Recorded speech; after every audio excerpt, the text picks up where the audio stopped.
Hi friends, welcome to प्यारा India. Friend, इस video में हम डिस्कशन करने वाले हैं ओटी असिस्टेंट डिप्लोमा कोर्स का सेकेंड ईयर का एनेस्थीसिया का पेपर। अगर आप ओटी असिस्टेंट कोर्स कर रहे हैं और सेकेंड ईयर में 21 बैच में एडमिशन लिए हैं, अभी आप लोग का हाल ही में एग्जाम होने वाला है या 22 बैच में है या इसके बाद जो भी बैच में एडमिशन 23 बैच या 24 बैच में लिए हुए हैं, तो आप लोग के लिए ये वीडियो हेल्पफुल होने वाला है। सेकेंड ईयर का क्वेश्चन पेपर यहाँ पे हम डिस्कशन करने वाले हैं। 20 बैच में जो एग्जाम हुआ था 20 बैच का जुलाई 2024 में, उसके अकॉर्डिंग कौन कौन से क्वेश्चन पूछे गए थे, किस तरह से क्वेश्चन पूछे जाते हैं, इसकी जानकारी आप लोग को इस वीडियो के माध्यम से मिल जाएगी। एक चीज़ और, बहुत से बच्चे जो हैं एनेस्थीसिया टेक्नीशियन कोर्स भी कर रहे हैं, जो 21 बैच से स्टार्ट हुआ है बिहार में गवर्नमेंट कॉलेजों में। तो अगर आप एनेस्थीसिया टेक्नीशियन कोर्स भी कर रहे हैं तो आप लोगों को पता है कि ओटी असिस्टेंट और एनेस्थीसिया टेक्नीशियन का दोनों का सिलेबस सेम है। तो अगर आप 21 बैच में हैं और सेकेंड ईयर एनेस्थीसिया टेक्नीशियन का एग्जाम देने वाले हैं, तो आप लोग का एनेस्थीसिया का पेपर इसी तरह से आप पूछे जाएंगे, क्योंकि दोनों का सिलेबस सेम है। तो यही पेपर आप लोग के लिए भी इंपॉर्टेंट है, ठीक है। और इसके पहले जो भी हम पेपर डिस्कशन किए हुए हैं वो भी आप लोग वीडियो जाकर देख लेंगे, क्योंकि सेम सिलेबस है तो सेम तरह से क्वेश्चन पूछे जाएंगे, सारा चीज़ सेम ही रहेगा, ठीक है। अब यहाँ पे आप लोग देख लिए हैं कि एनेस्थीसिया का पेपर है, ओटी असिस्टेंट कोर्स है और एनेस्थीसिया टेक्नीशियन दोनों कोर्स यहाँ पे इंक्लूड रहेगा अब। और पेपर नंबर 4 है second year, full marks 100 marks का एग्जाम होता है, 3 घंटे आप लोग को समय दिए जाते हैं। और देखिए, एनेस्थीसिया पेपर एक तरह खास इसलिए होता है कि इसमें ऑब्जेक्टिव टाइप के क्वेश्चन ज़्यादा पूछे जाते हैं, जिससे कि बच्चों का समय बहुत ही कम लगता है। बच्चे अच्छे से बहुत कम समय में आप लोग आंसर दे सकते हैं और अच्छा नंबर ले सकते हैं। अगर जनरल नर्सिंग हो गया, सर्जरी हो गया, मेडिसिन हो गया, उसमें आपको लोग एग्जेक्टिव टाइप के क्वेश्चन नहीं मिलते हैं, तो आप लोग को समय कम पड़ जाता है, ज़्यादा क्वेश्चन लिखने होते हैं। तो ये पेपर बहुत ही आसान होने वाला है, तो इसलिए आप लोग पूरा देखें वीडियो, हम सारा चीज़ आप लोग को बताने वाले हैं। तो सबसे पहले यहाँ पे आप लोग देखेंगे कि लॉन्ग क्वेश्चन पूछे जाते हैं।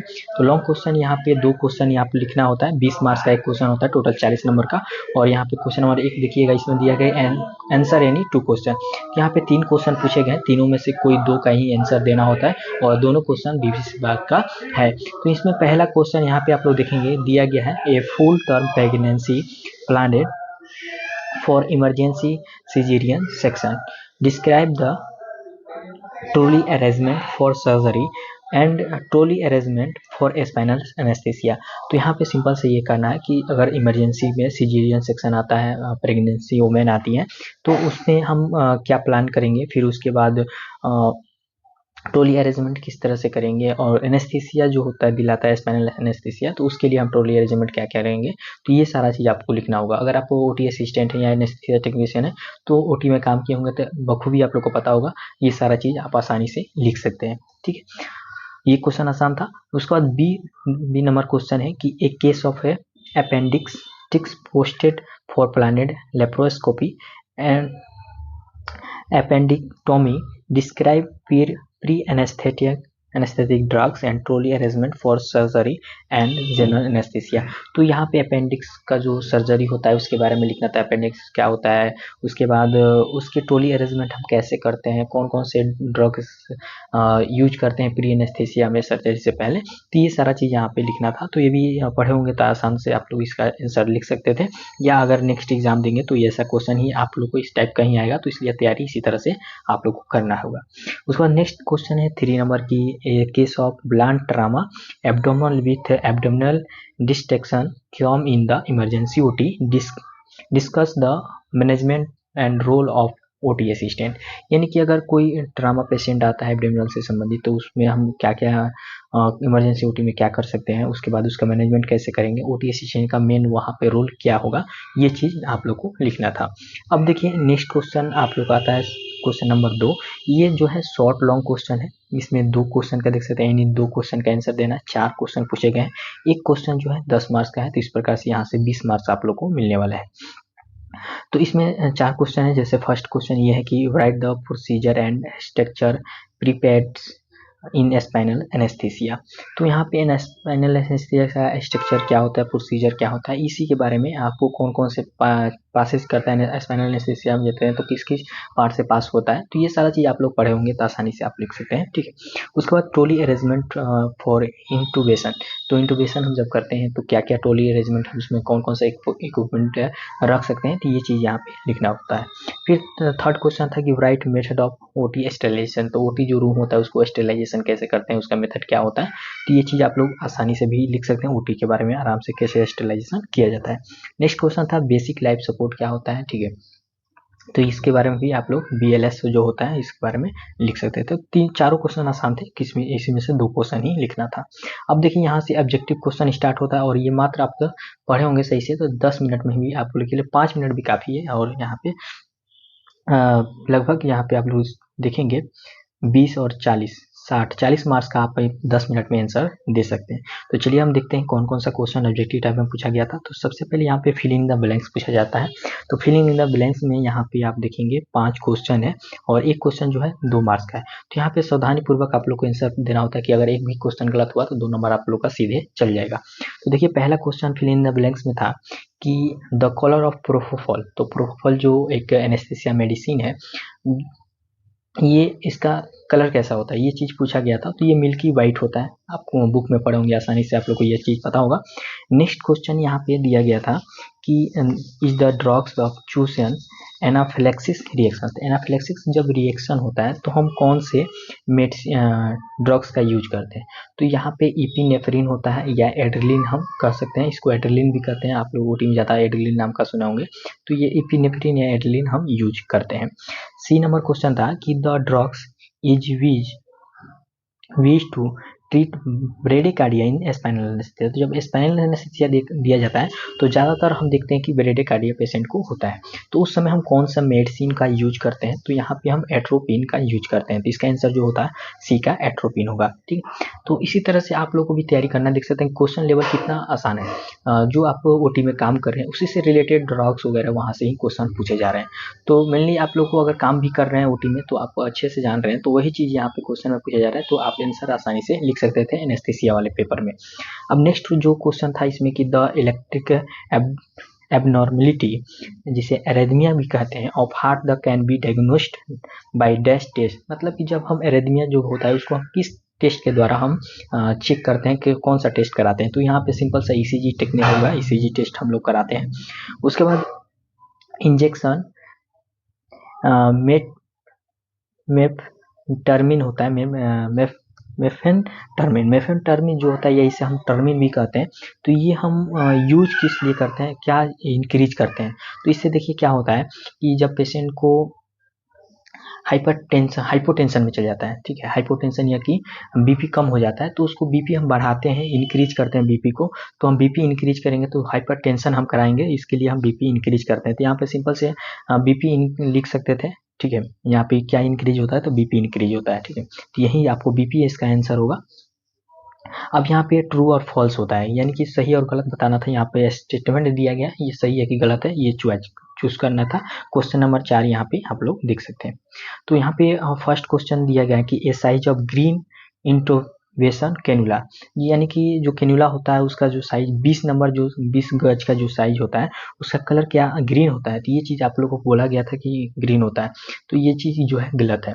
20 गज का जो कैनुला होता है वो पिंक कलर का होता है, जैसे कि आप लोग काम किए होंगे इमरजेंसी, आप ओटी में भी हमेशा आप लोग को जो भी पेशेंट आता है तो पहले कैनुला लगाना होता है ड्रग्स आने के लिए, तो आपको ये कलर याद रखना पड़ता है कि कैनुला का कौन सा कलर कोडिंग होता है साइज का, तो ये चीज़ जरूर याद रखेंगे, आप लोग से हर जगह पूछा जाएगा। तो 20 नंबर जो होता है आपका पिंक होता है और ग्रीन जो होता है वो आपका 18 गज का होता है, ठीक है। अब यहाँ पे दिया गया है कि लेरेंजो, सेकेंड क्वेश्चन कि लेरेंजोस्कोप इज यूज फॉर नेस्टोट्रेकियल इंटूबेशन, यानी कि नेजो से हम इंटूबेशन जो करते हैं उसमें लेरेंजोस्कोप हम यूज करते हैं, तो हाँ यूज होता है, यहाँ पे ये जो होगा ये ट्रू होगा, ठीक है, यहाँ पे फॉल्स लिखा गया है, ये दो है, पहला क्वेश्चन जो है फॉल्स था और सेकेंड क्वेश्चन जो है ट्रू होगा, क्योंकि हम लेरेंजोस्कोप जो होता है नेज से भी यूज करते हैं, ठीक है, उसका आता है बुक में दिया गया है, आप लोग देख सकते हैं। उसके बाद नेक्स्ट क्वेश्चन था कि injection tramadol have the anti severing properties, यानी कि जो ट्रामाडोल होता है वो क्या उसमें एंटी सीवरिंग प्रॉपर्टी पाया जाता है। तो यस, ये ट्रू था, ये भी सही आंसर है। ट्रामाडोल देखे होंगे जब पेशेंट ओटी में कांपने लगता है तो उसको हम ट्रामाडोल देते हैं। तो ये चीज यहाँ पे इसका आंसर होने वाला था। अब नेक्स्ट क्वेश्चन यहाँ पे आप लोग देख लेंगे, डी नंबर था कि Boyle's machine is use for general anaesthesia. तो जो जनरल एनेस्थेसिया के लिए मशीन जो होता है उसका नाम बॉयल्स होता है, क्योंकि बॉयल्स वैज्ञानिक ने ही इसका खोज किया था, बनाया था। तो इसलिए इसका आंसर भी ट्रू होगा, ये सही है कि बॉयल्स मशीन से ही जनरल एनेस्थेसिया हम देते हैं। उसके बाद दिया गया है ई नंबर क्वेश्चन जो है कि isoflurane is the drugs use in local anaesthesia. तो आइसोफ्लोरिन जो होता है क्या हम लोकल एनेस्थीसिया के रूप में यूज करते हैं? तो ये फॉल्स था। देखिए आइसोफ्लोरिन जो है जनरल एनेस्थीसिया में हम इनहेशनल एजेंट के रूप में यूज करते हैं, ये लोकल एनेस्थीसिया नहीं है। तो लोकल एनेस्थीसिया ड्रग्स में आपको जैसे ज़्यादातर आप लोग सुने होंगे कि लिग्नोकन यूज होता है, ठीक है। तो ये होता है लोकल एनेस्थीसिया। और भी ड्रग्स होते हैं वो अगर हम आप लोग बोलेंगे तो धीरे धीरे करके हम सारा वीडियो लाएंगे, मगर यहाँ पे अभी हम सिर्फ प्रीवियस ईयर क्वेश्चन डिस्कशन कर रहे हैं। तो जितना क्वेश्चन पूछा गया उस इसका अनुसार आंसर दे रहे हैं, ठीक है। अब देखिए यहाँ पे मैच करना 5 नंबर जो क्वेश्चन है ये मैच करने के लिए था। इसमें भी 5 क्वेश्चन थे, 2 नंबर का एक क्वेश्चन था। तो मैच करने वाला में बहुत ही सिंपल ये क्वेश्चन है, देख सकते हैं ये क्या है, बायो मैनेजमेंट जो होता है, वेस्ट मैनेजमेंट, उसी के से क्वेश्चन दिया गया है कि कौन सा चीज़ को हम किस कलर के बैग में डालते हैं। तो जैसे पहला दिया था कि ब्रोकन एम्पुल। तो ब्रोकन एम्पुल जो कैसा होता है, जो हम इंजेक्शन देने के लिए एम्पुल जो होता है वो किस चीज़ का हो, ग्लास का होता है। तो ग्लास जो भी ग्लास चीज़ें होते हैं हम किस में इसको डिजॉल्व करते हैं, किस में डालते हैं? तो ये आप लोग देखोगे ब्लू कलर बैग में हम लोग डालते हैं। तो जो भी ब्लू कलर में होते हैं सारा ग्लास वेयर उसमें डाला जाता है। तो इसलिए यहाँ इसका आंसर हो जाएगा 2 नंबर, ठीक है। अब देखिए दिया गया है नेक्स्ट की नीडल और ब्लेड। तो आप देखेंगे कि नीडल या ब्लेड्स जो भी शार्प इंस्ट्रूमेंट होते हैं उसको हम व्हाइट में डालते हैं। तो इसका देखिए आंसर जो होगा थर्ड होगा, व्हाइट कलर में इसको डालेंगे, ठीक है। अब देखिए नेक्स्ट क्वेश्चन था सी नंबर, इसमें था कि प्लास्टिक वेपर ऑफ ग्लव्स। जो ग्लव्स होता है उसका प्लास्टिक वेपर जो होता है जिसमें कवर करके आता है ग्लव्स, उसको हम किस में डालेंगे? तो प्लास्टिक जो होता है वो किस चीज़ का होता है, कागज़ का रहता है अधिकतर, तो या प्लास्टिक भी रहता है। तो उसको हम डालेंगे रेड वाले कलर में। जो भी प्लास्टिक चीज़ें होते हैं वो सभी हम रेड वाले कलर बैग में डालते हैं। तो इसका आंसर ये हो जाता। उसके बाद देखिए IV set and BP set. तो आईवी सेट और बीपी सेट जो होता है ये ब्लैक होता है और इसको हम डालते हैं ब्लैक वाले कलर वाले बैग में, ठीक है, ये सारा चीज़। उसके बाद नेक्स्ट था कि ब्लड एस्कोटेड कटन जो होता है जिसमें ब्लड लगा हो जिस कटन में, तो उसको हम किस में डालेंगे? तो देखिए जो भी बॉडी पार्ट, वुमेन का बॉडी पार्ट हो गया या बॉडी पार्ट से रिलेटेड जैसे ब्लड से इन्फेक्टेड जो भी चीज़ें होते हैं उसको हम सभी को येलो बैग में डालते हैं। तो इसका आंसर हो जाएगा येलो, ठीक है। अब देखिए लास्ट आपको है मल्टी चॉइस क्वेश्चन, यानी कि 4 ऑप्शन दिए गए हैं उसमें से एक आंसर देना है और 6 नंबर ये क्वेश्चन है। और ये भी 5 क्वेश्चन थे, एक क्वेश्चन 2 नंबर का था। तो यहाँ पे पहला ही क्वेश्चन यहाँ पे आप लोग देखेंगे ह्यूमन प्लेसेंटा इज डिस्कार्टिन, यानी कि जो ह्यूमन प्लेसेंटा होता है उसको हम किस में डालते हैं? तो अभी हम आप लोगों को बताएं कि ह्यूमन के बॉडी से रिलेटेड जो भी पार्ट हो गए, ठीक है, चाहे उसके बोन हो गए या कुछ भी हो गया, वो सभी हम किस में डालेंगे? येलो बैग में डालेंगे, या जो ब्लड से इन्फेक्टेड चीज़ होगा उसको भी हम येलो में डालेंगे। तो इसका आंसर जो होगा येलो हो जाएगा। बेस्ट मैनेजमेंट पढ़ेंगे तो आप लोग को ये सारा चीज़ आसानी से याद हो जाएगा, ठीक है। अब उसके बाद नेक्स्ट क्वेश्चन था सेकंड क्वेश्चन कि which along following and antiemetic drugs. तो एंटीमेटिक यानी कि जो वोमिटिंग होता है, आप देखते होंगे कि जब भी पेशेंट इमरजेंसी में आता है या ओटी में आता है तो उसको हम एंटीमेटिक ड्रग्स देते हैं, जैसे कि आपको ओंडोस्टेरोन या ओंडम हम सीधा सिंपल सा कहते हैं। तो ये इसका आंसर हो जाएगा। थर्ड क्वेश्चन था कि which the following in inducting agent और इन एनेस्थीसिया, मतलब कि इंडक्टिंग एजेंट के रूप में हम कौन सा यूज करते हैं? तो प्रोपोफॉल हम लोग यूज करते हैं, ठीक है। ये इंजेक्शन कराता है तो पेशेंट का, तो इसका आंसर थर्ड हो जाएगा, ठीक। अगर आप जनरल एनेस्थीसिया पर काम किए होंगे तो ये चीज़ आप लोग को पता होगा, मेडिसिन तैयार करना होता है जनरल एनेस्थीसिया में। तो जो भी बच्चे जनरल एनेस्थीसिया का मेडिसिन तैयार किए होंगे उनको ये आंसर आसानी से आ जाएगा, ठीक है। उसके बाद फोर्थ क्वेश्चन था कि which the following instrument ensures airway. तो एयरवे जो हम मैनेजमेंट करते हैं तो उसमें कौन कौन सा इंस्ट्रूमेंट हम यूज करते हैं? तो यहाँ पे ऑप्शन था, उसमें से चॉइस करना था। तो यहाँ पे दिया है गुडवेल्स एयरवे। तो गुडवेल्स एयरवे हम तो यूज करते हैं, ये भी सही है। ट्रेक्सोटोमी ट्यूब होता है, ये भी यूज करते हैं। LMA यानी कि लेरेंजियल मास्क एयरवे होता है, ये भी यूज करते हैं। तो तो इसका ये आंसर जो होगा ऑल होगा कि हम तीनों यूज यहाँ पे हम लोग करते हैं, ठीक है, एयर को मैनेजमेंट करने के लिए। नेक्स्ट क्वेश्चन है कि the colour of the oxygen cylinder. तो देखे होंगे कि आप लोग ओटी में काम करते हैं तो वहाँ पे सारे ऑक्सीजन के सिलेंडर, नाइट्रोजन के सिलेंडर रखे होते हैं, तो उसका कलर आप लोग को ध्यान रखना होता है, या बुक में भी दिया हुआ है वो पढ़ लेना होता है। उसमें सेफ्टी पिन भी होता है, सेफ्टी पिन भी पूछा जाता है, तो उसको भी आप लोग देख लीजिएगा। तो यहाँ पे जो ऑक्सीजन सिलेंडर होता है इसका ब्लैक बॉडी होता है पूरा, और जो उस पर जो शोल्डर होता है इसका, ये यहाँ पे जो होता है ये आपका ब्लैक कलर का होता है, सॉरी व्हाइट कलर का होता है, बॉडी जो होता है ब्लैक होता है। तो इसका आंसर ये हो जाता। तो इस प्रकार से जितने भी क्वेश्चन थे इंपॉर्टेंट्स आप लोग को हम यहाँ पे जो पूछे गए थे सभी का डिस्कशन कर चुके हैं, अच्छे तरह से बता चुके हैं। अगर आप लोग बोलेंगे तो हम धीरे धीरे करके वीडियो भी लाएंगे, जो भी टॉपिक्स अगर आपको नहीं समझ में आता है तो उस पर वीडियो बनाकर हम बताने की कोशिश करेंगे। और नेक्स्ट वीडियो आप लोग को जल्दी सर्जरी का मिल जाएगा। तो इस वीडियो में बस इतना ही फ्रेंड, वीडियो बहुत ही लंबा हो गया है। Thank you.